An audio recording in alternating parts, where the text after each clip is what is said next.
성경 봉독하는 시간입니다. 함께 보실 말씀은 마태복음 8장 18절에서 22절까지의 말씀입니다.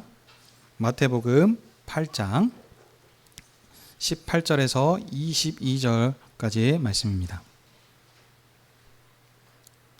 한 절씩 교독하시고 마지막 절 합독하도록 하겠습니다. 18절입니다. 예수께서 무리가 자기를 애워싸는 것을 보시고 건너편으로 가기를 명하시니라. 한 서기관이 나와 예수께 아뢰되 선생님이여 어디로 가시는지 저는 따르리이다. 예수께서 이르시되 여우도 굴이 있고 공중에 새도 거처가 있으되 인자는 머리둘 곳이 없다 하시더라.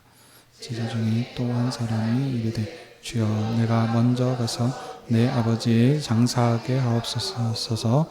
다 같이 예수께서 이르시되 죽은 자들이 그들의 죽은 자들을 장사하게 하고 너는 나를 따르라 하시니라. 아멘. 네, 자리에 앉으십시오.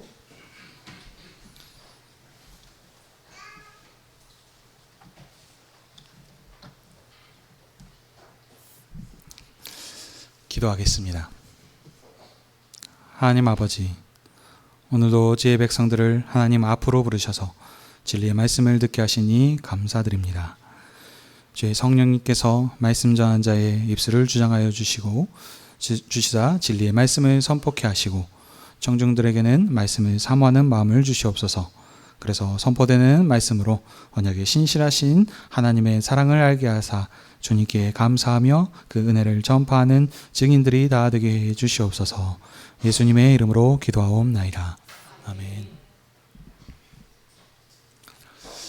오늘은 마태복음 8장 18절에서 22절의 말씀을 가지고 예수님을 따르는 제자도라고 하는 제목을 가지고 함께 은혜를 나누기 원합니다. 마태복음은 예수님의 제자인 사도 마태가 유대인을 대상으로 기록하였습니다. 그래서 저자 마태는 유대인들의 상황에 맞게 이 마태복음을 기록하고 설명하고 있습니다. 그래서 그 유대인들은 족보를 중요하게 여기기 때문에 먼저 이 마태복음 초반에 족보부터 시작을 합니다. 그래서 족보를 통해서 예수님에 대해서 증언하는데 이 예수님이 아브라함과 다윗의 혈통을 따라 오신 왕이시며 선지자들이 증거한 끝날의 메시아이시다라고 이렇게 증거하는 복음이 이 마태복음이 되겠습니다. 다윗의 후손 왕으로 오신 예수님께서는 성령으로 태어나셨으며 자기 백성을 죄에서 구원하시기 위해 오셨으며 하나님께서 우리와 함께 하시기 위해서 임마누엘로 여기 이 땅에 오셨습니다. 이 땅에 오신 예수님께서는 이제 때가 되셔서 세례 요한에게 나아가 세례를 받으셨는데 세례를 받고 물에서 올라오시니 하늘에서 소리가 있기를 이는 내 사랑하는 아들이요 내 기뻐하는 자라라고 하는 소리가 있었습니다. 예수님께서는 이렇게 소리가 나는 거 한 것은 이 세례 요한에게 세례를 받으심을 통해서 이 천국 왕으로 임명받으시는 이 임명식이 되겠습니다. 그래서 이렇게 천국 왕으로 임명받으신 이 예수님께서는 본격적으로 천국 복음을 전파하시면서 이적을 보이셨습니다. 그러니까 많은 무리들이 예수님을 따랐습니다. 예수님께서는 자신에게 나온 많은 무리를 보시고 산에 올라가 앉으셔서 말씀을 가르치셨습니다. 이것이 이제 마태복음 5장, 6장, 7장의 내용인데요. 이 산에서 가르치신 보배로운 말씀이라고 하여서 산상수훈이라 이렇게 읽었습니다. 산상수훈은 천국 왕이신 예수님께서 천국법을 선포하시며 천국을 설립하시는 내용입니다. 여러분, 천국 무슨 뜻이냐면 그 한문이죠. 보시면 천국, 하늘천, 나라국. 그래서 하늘나라라는 뜻입니다. 근데 여러분 이 천국 이러니까 여러분들이 가지고 계신 생각은 죽어서 가는 곳을 생각할 수 있는데 이것을 뜻하는 것이 아닙니다. 제가 처음에도 말씀드렸다시피 마태복음은 유대인들을 대상으로 기록했습니다. 근데 이 유대인들은 어떤 사람들이냐?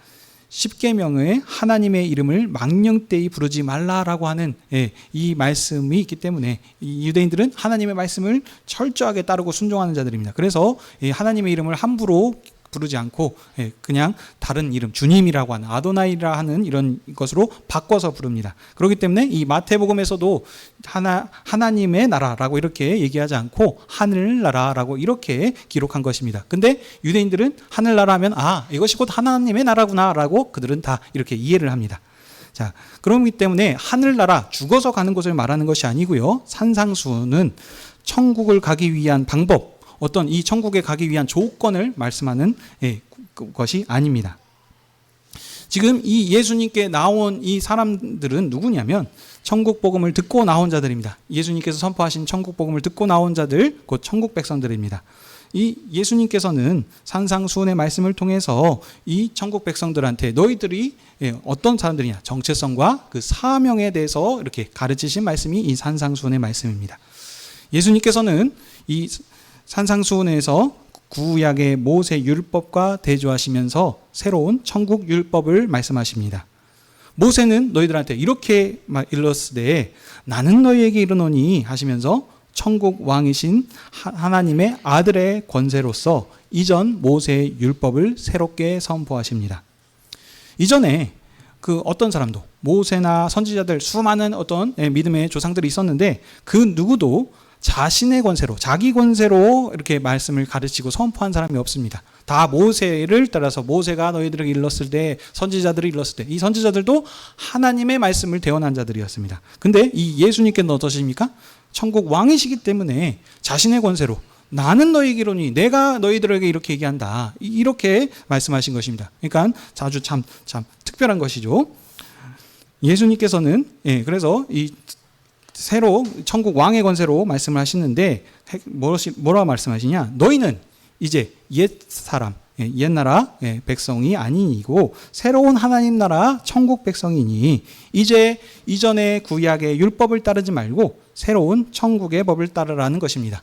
로마에 가면 로마법을 따르는 것처럼 이제는 새로운 천국, 하나님 나라가 시작되었으니까 새로운 나라 새 백성으로서 그 말씀에 따라서 이렇게 행하는 것이 맞다라고 이렇게 가르치신 것입니다. 자, 그러면 예수님이 가르치신 천국의 율법의 핵심은 무엇이냐면 핵심만 간단하게 보면 형제와 화목하라. 눈은 눈으로 이는 이로 갚지 말고 내 이웃과 원수를 사랑하라. 너희에게 잘못하고 죄 지은 자가 있으면 그를 용서하라 라는 말씀입니다. 자, 정리하자면 한마디로 예수님이 왕이신 이 천국은 죽어서 가는 어떤 낙원, 고난과 고통이 없는 파라다이스를 말하는 것이 아니고 온전한 용서와 화해가 있는 평강의 나라입니다. 예수님께서는 이 평강의 복음으로 지금 그들에게 선포하고 계신 것입니다. 이런 새로운 화해가 하는 이 평강의 나라가 시작되었으니 그 백성답게 그렇게 살라라고 가르치신 것이 이 산상수훈의 말씀입니다. 이렇게 용서하고 화해하는 것이 여기 산상수훈에서 말하는 좁은 문으로 들어가는 것이고 먼저 그의 나라와 의를 구하는 것이며 먼저 열매를 맺는 이 지혜로운 사람인 것입니다. 자, 마태복음 제가 처음에서 이렇게 좀 설명을 드렸는데 이게 연결된 말씀이기 때문에 이렇게 좀 설명을 드렸습니다. 이제 그리고 오늘 이제 본문 8장인데요. 이 8장은 예수님께서 산상수훈을 끝내시고 산에서 내려오셔서 행하신 권세 있는 천국 왕의 사역입니다. 예수님께서는 이적과 표적을 행하심으로써 자신이 권세 있는 천국 왕이심을 증명하시고 나타내 보이셨습니다. 우리 지금 오늘 18절인데 8장 1절부터 17절의 내용들을 보시게 되면 예수님께서는 부정한 나병 환자를 만지심으로 정결케 하십니다. 구약에서는 부정한 자를 만지면 어떻습니까? 그 사람도 부정하게 됩니다. 그래서 격리해야 되고 그 부정이 옮겨왔기 때문에 하나님께 나아가기 전에 어떤 속죄하는 제사를 드리고 이렇게 했었어야 됩니다.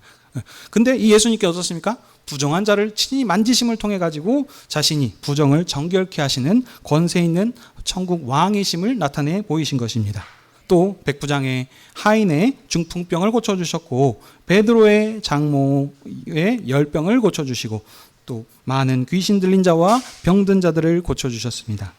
예수님께서 이렇게 수많은 이적들을 행하신 것은 우리 17절에 나와 있던 것처럼 하나님께서 선지자 이사야를 통해서 하신 말씀을 이루기 위해서입니다. 어떤 것입니까? 우리의 연약한 것을 친히 다 감당하시는 분으로서 이 말씀으로 친히 직접 내가 그 너희들이 기다렸던 이 약속된 메시아다라고 보여주시는 이런 사건인 것입니다. 자, 그리고 이런 흐름에서 오늘 본문 8장 18절에서 22절은 권세 있는 천국 왕이신 예수님께서 자신들을 따르는 자들에게 말씀하시는 그 제자도에 관한 말씀입니다. 오늘 본문은 크게 세 부분으로 되어 있습니다. 먼저는 무리를 떠나서 건너편으로 이렇게 가라라고 이렇게 명하시는 이 장면과, 둘째는 자신을 따르는 서기관을 거절하신 것, 세 번째는 아버지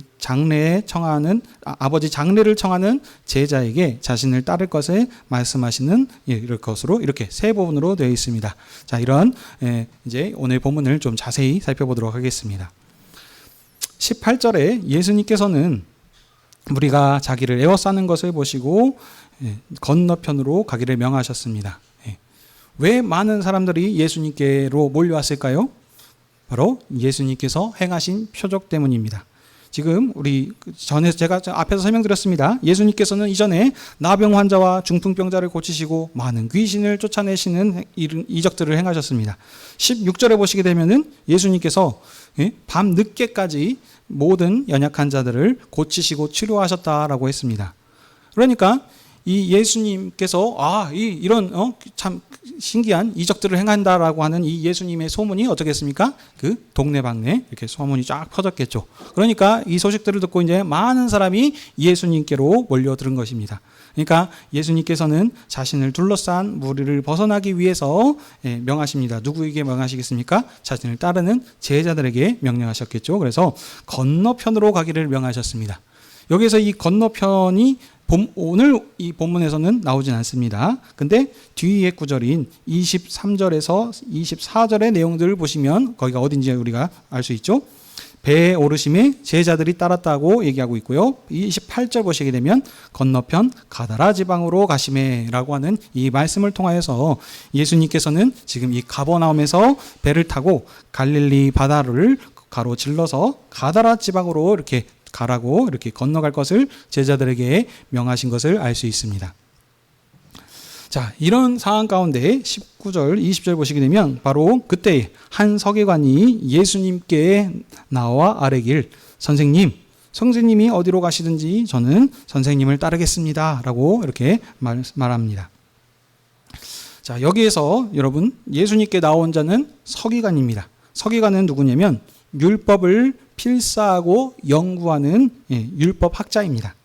그러니까 말씀을 능통한 자이겠죠. 근데 그리고 이제 가르치는 위치에 있는 자로서 이런 사람이 근데 지금 예수님한테 나와가지고 예수님을 랍비어라고 이렇게 선생님하고 부른 것입니다. 그러니까 자기도 어떻게 보면 선생의 위치인데 예수님을 선생님하고 이렇게 부른 것입니다. 그렇게 나와서 어떻게 얘기하죠? 제가 예수님을 따르겠습니다 라고 얘기합니다. 참 좋은 광경이죠. 근데 예수님께서 이 서기관에게 대답하신 말씀을 보시면 뭐라 그러십니까? 여우도 굴이 있고 공중에 새도 거처가 있다. 그러나 인자는 머리에 둘 곳이 없다 라고 이렇게 대답하십니다. 자, 이 말은 한마디로 어찌 않습니까? 그 여우와 새, 짐승들도 각자 자기가 살고 있는 집이 거처가 있다는 것인데 예수님은 살 집이 없다라는 이런 지금 말이 되겠죠. 근데 이 말을 그대로 이해하셔가지고 예수님은 집이 없으셔서 이제 방황하면서 돌아다니시는구나. 그래서 이 예수님을 따라야 되면 어쩌습니까? 노숙을 해야 되는구나 라는 한 뜻으로 고생을 각오해야 된다. 이런 뜻으로 받아들이실 수 있는데 지금 그런 의미가 아닙니다. 왜냐하면 이제 항상 제가 말씀드립니다. 문맥을 보셔야 된다고. 오늘 본문을 제가 22절까지 잡았습니다. 뒤에 21절에서 22절에 나오는 그 제자와 지금 대조가 되고 있죠. 그러니까 이것은 지금 너도 고생을 각오하고 따르라라고 하는 그 말이 아니고 거절하신 것입니다. 너는 자신을 따르지 말라라고 이 서기관을 거절하신 것입니다. 거절하신 것이고 그러면 바로 뒤에 나오는 내용은 어떻겠습니까? 나를 따르라라고 하는 것과 이렇게 같이 대조가 되는 내용이 되겠죠. 그러니까 예수님께서는 한마디로 고난을 당하시고 이렇게 하셔야 된다라고 하는 그 내용을 얘기하는 것인데 그게 어떤 내용이냐? 여기서 여러분들이 유심히 보셔야 될 것이 있는데 예수님께서 자신을 뭐라고 칭하셨습니까? 인자라고 이렇게 칭하고 계십니다. 보통 여기서 우리들 같으면 어떻게 하겠습니까? 나는 이렇게 얘기해야 되겠죠. 근데 굳이 나는 이라는 표현을 쓰지 않고 뭐라고 하셨다고요? 인자라고 하는 표현을 쓰셨습니다. 자, 여기 이 인자는 다니엘서 7장을 배경으로 하는 말씀입니다. 자, 핵심만 간략하게 보도록 하겠습니다. 여기서 이 인자에 대해서 얘기하는데 여기서 말하는 건 뭐냐면 이 인자는 태초로 계신 이로부터 권세와 나라를 받습니다. 그래서 이 인자는 이 태초로 계신 분 하나님이시겠죠. 이 하나님께서 인자에게 권세와 나라를 주시는데 그래서 이 권세로서 인자는 만국을 통치하고 다스리게 하십니다. 그런데 이 인자를 대항하는 나라가 나타납니다. 그 나라가 바로 짐승의 나라입니다. 근데 그 짐승의 나라의 머리는 바벨론이죠. 그래서 근데 이 바벨론이 왜냐하면 바벨론의 뒤를 이어서 바사가 나오고 페르시아가 일어나고 그 다음에 헬라인 그리스가 이렇게 일어납니다.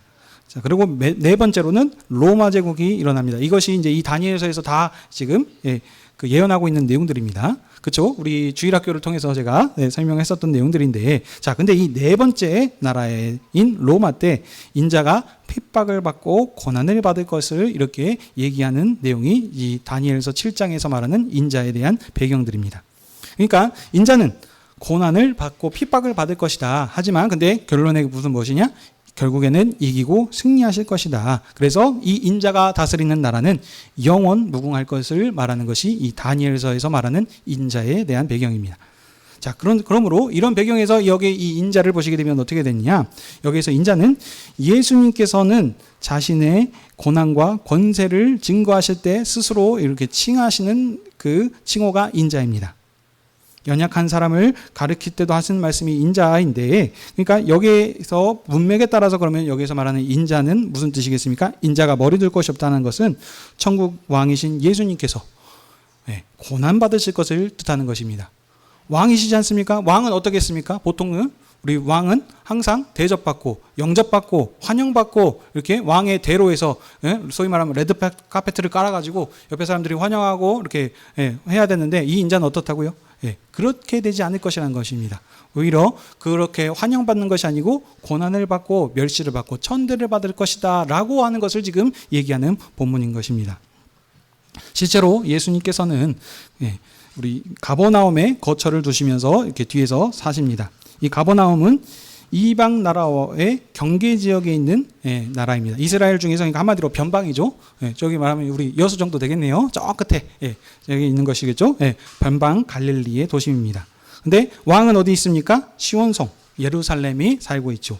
그런데 이 존귀하신 하나님의 아들이신 예수님께서는 그러니까 왕이시면 원래는 이 예루살렘의 도성에서 이렇게 호의호식 하면서 호화롭게 이렇게 사셔야 되는데 그렇게 하지 않으셨다는 것입니다. 예수님께서는 여기 마태복음에서 말하는 문맥에서 태어나셨을 때도 환영받지 못했죠. 이방 왕이었던 헤롯이 예수님을 죽이려고 했었고 그래서 이집트로 피신 가신 것을 우리가 볼 수 있었죠. 그리고 돌아오셨을 때도 이방의 지도자들이 세례 요한을 자신의 전령이었습니다. 왕의 전령을 앞서서 세례 요한한테 이렇게 보냈었는데 이 세례 요한도 거절했기 때문에 갈릴리로 피하셨던 이런 모습들을 볼 수 있습니다.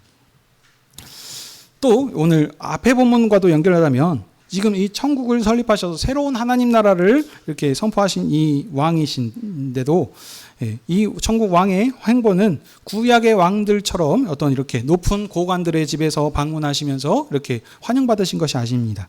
유대인의 나병 환자한테 와서 엎드렸고 또 그를 만지심으로 깨끗게 하시는 것, 가버나움에 들어갔을 때도 부정한 이방인이었던 백부장이 나와서 그의 하인을 고쳐주신 것, 또 수석 제자인 베드로의 집에 도착하셨을 때도 열병을 안고 누워있던 이런 연약한 자들을 이렇게 고치시는 이런 모습으로 예수님에 대해서 이렇게 기록을 하고 있습니다. 자, 그런데 그러니까 그런 상황 가운데 오늘 여기 서기관이 나와서 예수님한테 지금 했다는 것은 뭐냐면 이 서기관은 아이고 예수님 당신이 정말 진정한 왕이십니다. 천국 왕이시군요. 제가 이 천국 왕을 따르겠습니다. 라고 하는 그런 지금 의미가 아니고 지금 아마도 이 서기관은 지금 수많은 무리가 예수님을 따르고 존경받으면서 이렇게 나온 것을 보니까 자신도 그 인기에 편승하여서 영접을 받고 존경을 받기 위해서 지금 따르는 것으로 이렇게 그것을 요청한 것으로 이렇게 보입니다. 그렇지만 예수님께서는 지금 계속 나오신 것, 백성의 연약함을 고쳐주시는 그런 분, 죄인을 부르러 오신 분들, 이런 분으로 지금 설명하고 있습니다. 그렇기 때문에 천국 왕은 영접을 받으시는 것이 아니고 그런 그 머리 둘 것이 없는 그런 고난받는 사역임을 이렇게 나타나고 있습니다. 자, 그런 흐름에서 이제 21절에서 22절 보십시다. 21절에는 아까와 대조되어서 다른 사람이 등장합니다. 이번에는 서기관이 아닌 제자 중에 한 사람입니다. 예수님을 따르는 제자인 것이죠. 자, 근데 이 제자가 나와서 예수님을 뭐라고 부르고 있습니까? 이번엔 주님. 주님 이렇게 부릅니다. 그러니까 서기관은 선생님 하고 불렀죠. 그러니까 이전에 등장한 서기관과 제자가 이렇게 대조되는 것처럼 이렇게 해서도 서로 호칭을 부르는 것도 지금 다릅니다. 주님이라는 것은 주인님이시라는 것이죠. 그러니까 이 선생님 정도로만 요청한 것이 아니고 정말 주님, 내가 주님의 종입니다. 주님은 나의 주인이십니다. 라는 이런 지금 고백을 한 것입니다. 그러니까 그런데 이 제자가 이 주인 되시는 주님 예수님에게 요청을 하는 부분이 있습니다. 주님, 내가 먼저 가서 내 아버지를 장사하게 허락을 해 주십시오. 이런 지금 요청을 합니다. 자, 여러분 이것을 보시면 어떻습니까? 이건 단순히 그러니까 아들 된 도리로서 아버지를 장사하는 것을 해야 된다라는 그런 정도를 얘기하는 것이 아닙니다. 그 정도가 아닙니다. 왜냐하면 지금 모세 율법을 또 배경으로 하기 때문입니다. 모세 율법에서는 죽은 부모를 장사하는 것은 매우 중요한 일입니다. 랍비의 가르침을 보게 되면 우리 이 서기관 바리새인들이 가르치는 그 말씀을 보게 되면 아침 저녁에 이 쉐마라고 하는 하나님의 말씀을 낭독하고 이렇게 봉독하는 이 일들이 있는데 이것보다도 우선된 게 무엇이냐? 바로 부친을 장사하는 것입니다. 그러니까 이게 매우 중요한 것을 지금 알 수 있죠. 그러니까 당연히 자신의 아버지가 돌아가셨기 때문에 제자는 이 예수님에게 이것을 요청한 것이고 이것을 허락을 받기를 구했던 것이죠. 그런데 이런 제자의 요청을 듣고 예수님께서는 지금 충격적인 말씀을 하고 계시죠. 뭐라 그러시냐면 죽은 자들로 저희 죽은 자들을 장사하게 하고 너는 나를 따르라 라고 말씀하십니다.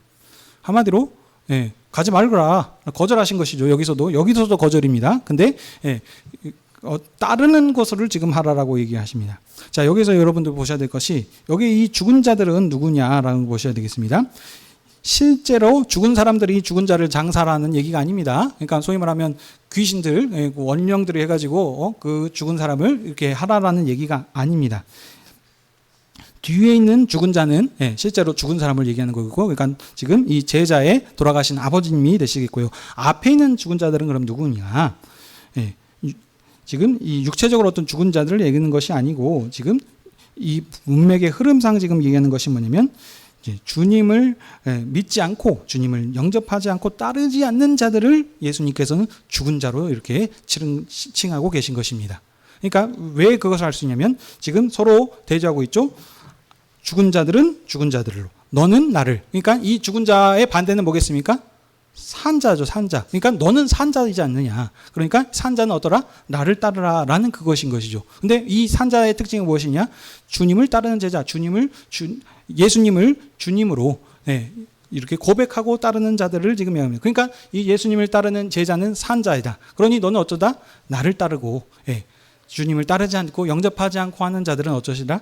그들은 죽은 자이다. 그러니 그 주님을 거절한 자들끼리 이 사람들 제 장례를 치를 수 있도록 이렇게 행하라라고 그렇게 말씀하신 내용인 것입니다. 자, 다시 말씀드리면 율법에 이스라엘의 소망을 따라서 아버지를 장사하는 자들을 얘기합니다. 율법에 따라서 구약의 율법에 따라서 그것을 행하고 행하는 자들을 이 사람들한테 그것을 맡기고 너는 새로운 천국 백성이 되지 않았느냐.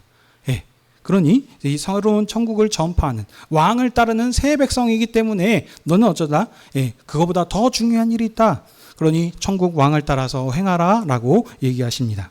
그러면 여기 이 예수님께서 나를 따르라라고 하신 것은 무엇이겠습니까? 바로 이 참 생명을 주시는 이 천국이 시작된 것을 예수님께서 선포하지 않았습니까? 이 천국 복음을 전파하고 증거하는 이 일을 함께 동참하라. 이것이 지금 더 중요하다라고 그렇게 얘기하신 것입니다. 자, 근데 여러분 여기 본문에서 뒤에서 예수님이 이렇게 했더니 서기관은 어떻게 했고 제자는 어떻게 했다라는 그런 후기가 나오진 않습니다. 그냥 제자한테 예수님을 따르라라고 이렇게 명령하시는 말씀만 나옵니다. 자, 근데 여러분 이제 우리가 한번 생각을 해보십시다.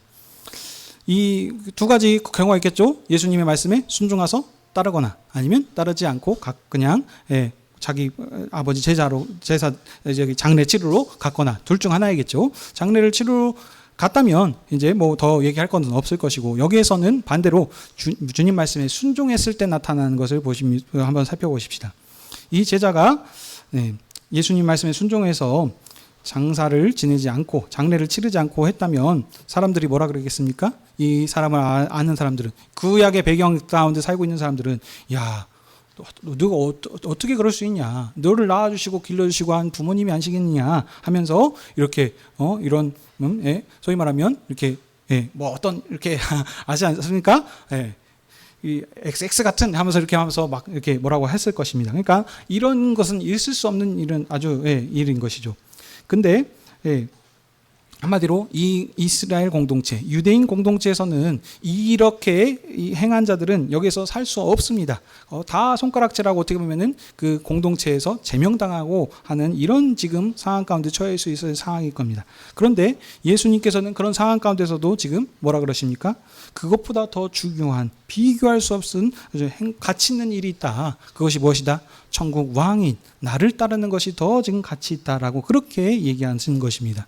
여러분들, 자, 그럼 오늘 말씀이 긴 내용은 아닙니다. 자, 그러면 이것을 지금 본문은 어떤 지금 가운데서 얘기하고 있습니까?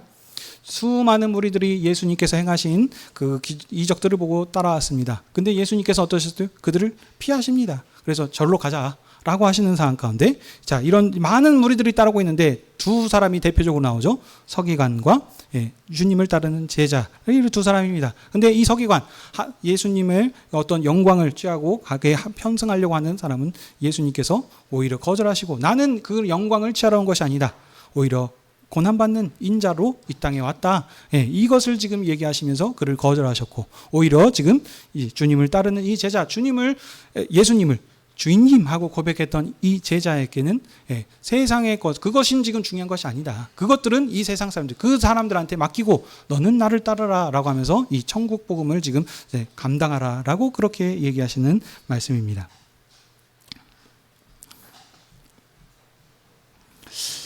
사랑하는 성도 여러분, 그러면 이것은 지금 무슨 의미입니까? 예수님께서 하셨던 이 말씀을 잘 살펴보시면 지금 예수님을 영접하고 따르는 자, 거절한 자, 이렇게 지금 마태복음에서 전반적으로 나오는 얘기들도 그 내용입니다. 예수님께서 천국 왕으로 오셔서 너희들이 기다렸던 메시아, 약속된 지금 메시아가 오셔서 왕으로 지금 이것을 왔다라고 얘기를 하는데도 불구하고 그들이 기다렸던 로마의 압제 아래서 구원할 왕이 아니시고 오히려 지극히 연약한 자, 마국간에서 태어나셔서 그 죄인들과 그들이 부정하다고 생각하는 자들과 여겼던 예수님은 왕이 아니시다, 그것을 거절하는 자들이 있습니다. 그러나 예수님께서는 왕으로 오셨음에도 불구하고 자신이 누릴 수 있는 이 권세를 누리지 않고 포기하시고 보내신 자 하나님 아버지의 뜻에 순종하면서 지극히 연약한 자다, 우리의 연약한 것을 감당하시기 위해서 병든 자를 치유하시고 고쳐주시는 이 일들을 행하십니다. 왜냐하면 이것이 아버지께서 기뻐하시는 자이기 때문입니다. 그래서 여호와께서 보낸 종, 고난받는 종에 대해서 지금 우리가 아침 묵상마다 살피는 이사야서와 예레미야에서 나오는 그 말씀과도 연결이 됩니다. 예수님께서는 단순히 왕으로 존경받아서 나를 따르라 권세로 그들을 찍어 누르는 것이 아니라 그런 권세가 있으심에도 불구하고 그것을 내려놓으시고 오히려 그런 연약한 것들을 친히 감당하게 하시는 그 일들을 행하셨습니다. 그것을 그래서 귀신을 쫓아내시고 병들을 고친 것입니다. 그런데 그것보다도 더 중요하고 가장 중요한 것이 무엇이냐? 마태복음 초반에서도 얘기하셨던 하는 것처럼 예수님께서는 이 예수님의 이름이 우리의 죄를 구하기 위해서, 사하시기 위해서, 이 일을 하기 위해서입니다. 이 죄의 문제가 해결되지 않으면 그 어떤 것도 지금 이것보다 더 지금 중요한 것이었습니다. 왜냐하면 이 죄로 인해서 하나님과의 관계가 깨어져 있기 때문입니다. 그러니까 지금 이 흐름 가운데서 보자면 이 주님을 영접하지 않는 자는 곧 하나님을 거절한 자. 그래서 하나님을 떠나서 산 자는 어떤 관계가 맺어지지 않습니다. 그는 한마디로 남입니다. 남.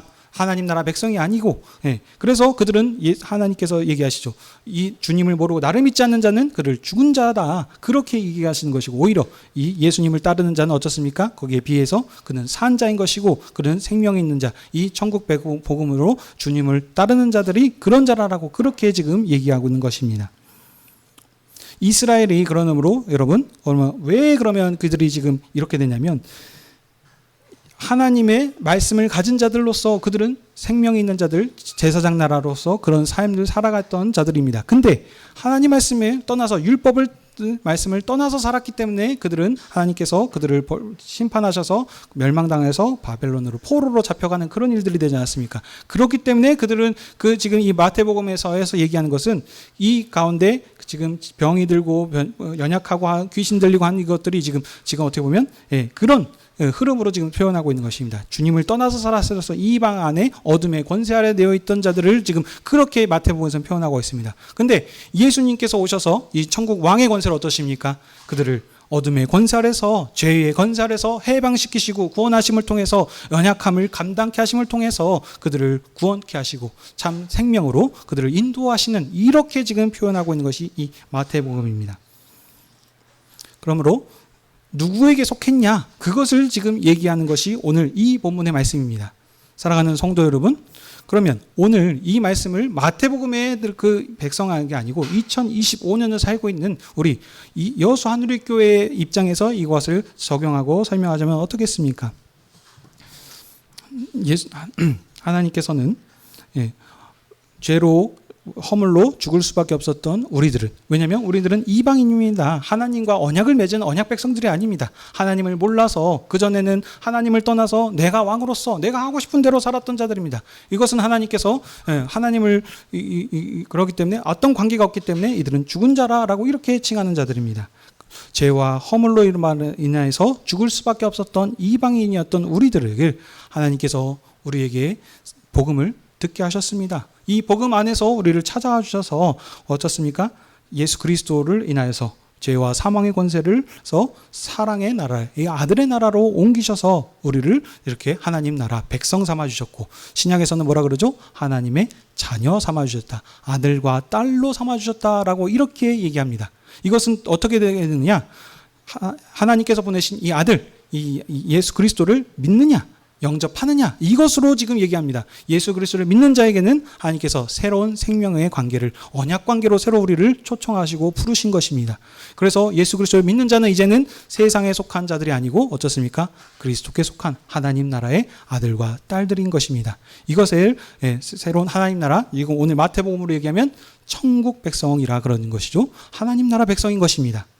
이것이 지금 신약의 교회로 나타난 것입니다. 왜냐하면 이 예수 그리스도께서 십자가의 죽음의 권세를 이기시고 부활하심을 통해서 이제 새로운 생명의 나라를 세우셨는데, 그것이 지금 이제 자신이 친히 머리가 되시고 교회를 몸으로 세우심을 통해서 한 몸으로 연합하는 그런 나라를 만드셨기 때문입니다.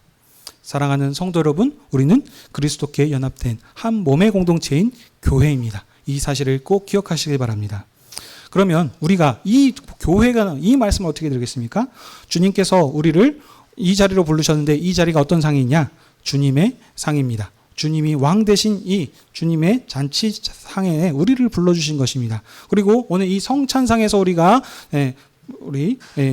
먹고 마시는데, 이것은 단순히 그냥 먹고 마시는 이 포도주와 빵과 어떤 그것이 아닙니다. 이것은 주님께서 말씀하시죠. 너희를 위하여 흘리는 내 살이다. 너희를 찢긴 살이다. 이것은 너희를 위하여 흘린 내 피다라고 이렇게 하시면서 자신의 피와 살을 우리에게 주신 것입니다. 너희를 위하여서 내가 이렇게 십자가의 고난과 이것을 감당하였다. 그러므로 너희는 어쩌다? 이제 깨끗한 자가 되어서 더 이상 죄인으로 칭하지 않고 하나님의 아들, 딸로 이렇게 우리를 삼아 주신 것입니다. 그러므로 우리가 이 자리에서 매번 성찬 때마다 이것을 먹고 마실 때마다 우리는 하나님께서 우리의 아버지 되시고 우리는 그분의 자녀이구나라는 그 사실을 기억하셔야 되겠습니다. 그러므로 이 사실을 먹고 마실 때 오늘 이 자리에서 우리가 그러면 어떤 것으로 적용해야 되겠습니까? 단순히 이 제자만 얘기한 것이 아니고 오늘 우리에게도 말씀하십니다. 너는 나를 따르라 라고 그렇게 얘기하십니다. 어떻게 따라야 되겠습니까? 단순히 그냥 예수님 가신 길을 그대로 쫓아가면서 졸졸졸 따라 제자들이 가서 그냥 따라가는 것을 지금 얘기하겠습니까? 아니지 않습니까? 주님께서 지금 이 말씀하신 이 천국 복음, 그래서 너희들이 이 천국 백성으로서 내 아들과 딸로서 세상과는 다르게 하나님 나라 백성으로서 살라라고 그렇게 그들을 가르치고 이렇게 부르신 것이 아니겠습니까? 우리도 마찬가지입니다. 우리가 주님을 몰랐을 때는 주님과 따르지 않는 그런 악한 일들을 행했습니다. 지금 우리가 이 추석 명절을 이제 지금 지내고 있는데 우리 이 추석 명절 가운데 우리가 하는 것이 뭐였습니까? 다른 이제 조상들을 섬긴다라고 하는 이 제사라고 하는 것을 통하여서 이렇게 올려드리고 하는 것인데 이것은 죽으면 끝입니다. 예수님께서 이 성경에서 말씀하는 것은 죽으면 어떤 귀신으로 돌아가는 것이 그것이 아니고 이 관계가 그것은 정리가 되는 것입니다. 우리는 이 그렇기 때문에 우리는 살아계셨을 때의 사람들한테 더 잘해야 되는 것입니다. 부모에게 더 잘해야 되고 형제 자매와 이런 것들을 더 신경 쓰면서 섬기고 해야 되는 것이 마땅합니다. 그런데 이 제사라고 하는 이것을 우리 이방 민족으로서 하나님의 언약 백성으로서 살고 있지 않았기 때문에 우리도 그 수많은 어떤 미신들이 우리 민족 가운데도 있습니다. 그래서 뭐 어떤 중요한 일이 있을 때마다 그 점집에 가서 그것을 물어보고 하는 이런 일들이 있지 않습니까? 근데 그때에 우리는 세상에 속한 자들이 아닙니다. 더 이상 우리는 그런 일들을 행하는 것이 아니고 우리들이 이런 일들을 했을 때 우리의 정체성이 어떤 자들인가 다시 한번 생각해 볼 필요가 있는 것입니다. 사랑하는 성도 여러분, 우리가 그렇다고 해서 나는 천국 백성이니까 이렇게 그런 거절하고 하는 것을 할 때에 지혜롭게 행할 필요가 있습니다. 예수님께서 행하셨을 때 지금 우리 마태복음 산상수훈에서 계속 얘기하는 것이었습니까? 형제의 잘못한 것을 용서하고 화해하고 화목하고 그들을 품고 사랑하라라고 얘기하고자 않습니까?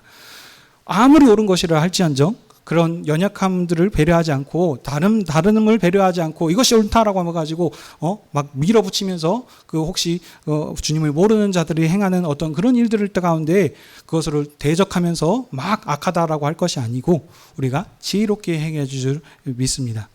우리들이 이제 명절을 맞아해서 친지 가족들을 방문하고 함께 교제할 것입니다. 그때에 우리가 그리스도인입니다. 세상에 나가셔서 우리가 살 때에 우리 그리스도인의 정체성을 가지고 그들에게 지혜롭게 어떻게 행해야 되겠습니까? 그 연약함들을 알고 적절하게 잘 조절하시면서 거절할 건 거절하시고 그들을 위해서 더 사랑으로 품고 오히려 그 티 안 나게 이런 것들을 우리가 잘 행해야 할 줄 믿습니다. 그래서 어떻습니까? 우리의 착한 행실을 보고 우리의 이 주님을 닮은 이런 사랑의 모습을 통해 저들도 이 왕 되신 주님을 알고 주님을 경배하고 영접하는 그런 일들을 행해야 할 줄 믿습니다. 사랑하는 성도 여러분, 마지막 이 말씀만 드리고 마치겠습니다. 우리는 이 일들을 갈 때 여러 가지 핍박과 고난이 있을 것입니다. 예수님께서도 고난받는 종으로 오셔서 이 일들을 행하셨다고 했습니다. 우리도 주님의 말씀을 따라서 순종하고 살면 그런 어려움들이 있을 것입니다. 오히려 왜 너는 그렇게 하느냐라는 반문을 가지고 공격들이 들어올 수 있습니다. 그때에 그것으로 인하여서 우리가 낭망하고 낙심하지 말 것은 우리의 머리 대신 우리의 왕 되신 주님도 거절받으셨음을 기억하십시오. 오히려 어떤 그런 거절과 고난이 없다면 우리가 구별된 삶을 살지 않고 오히려 그들과 똑같은 세상 사람들과 나는 그리스도인이라 하면서 그 세상 사람들과 구별 없이 똑같이 살았기 때문에 그들이 차이점을 느끼지 못하고 공격하지 않은 걸 수도 있습니다. 그러니 이런 일들이 있을 때 그것으로 인해서 좌절하고 낙심하지 말고 내가 정말 주님의 백성으로 살고 있기 때문에 왕 대신 주님을 거절한 것처럼 우리도 그런 역경과 고난이 있구나라는 사실을 기억하면서 그때마다 주님께 기도함으로 믿음으로 이것들을 이기면서 살아가시는 여러분들이 되길 바랍니다. 오직 주님만 신뢰함으로써 마지막까지 신실하게 주님의 빛을 증언하며 사시는 저와 여러분이 되시길 주님의 이름으로 축복합니다. 아멘. 기도하겠습니다. 천국 왕으로 아들을 보내주신 사랑의 하나님 아버지, 오늘도 저희를 교회로 모이게 하셔서 주님의 음성을 듣게 하시고 우리를 향하신 주님의 사랑과 뜻을 알게 해주시니 참으로 감사드립니다. 우리가 하나님을 몰라서 하나님을 떠나서 원수로 살았던 우리들을 그리스도 예수 안에서 불러주시고 복음을 듣게 하셔서 정결케 하신 그 은혜에 감사드립니다. 이제 우리는 우리의 정체성은 세상에 속한 자들이 아니고 왕이신 그리스도께 속한 천국 백성이오니 권세 있는 하나님의 자녀 아들 딸들이오니 세상 모든 사람들에게 주님을 증언하면서 그들이 주님께 나오도록 하는 사명을 감당케 하여 주시옵소서. 추석 명절을 맞아서 이제 친지를 방문하면서 함께 교제할 것입니다. 그 교제 가운데서 우리가 주님의 사랑으로 신실한 모습으로 행하게 하셔서 그리스도의 사랑을 전파하는 역할들을 하게 하여 주시옵소서. 우리의 신실한 삶의 모습을 통하여서 우리가 주님을 따르는 제자임을 세상에 밝히 드러내고 하나님 아버지께서 우리를 통하여 영광받아 주시옵소서. 우리 주 예수 그리스도의 이름으로 기도하옵나이다. 아멘.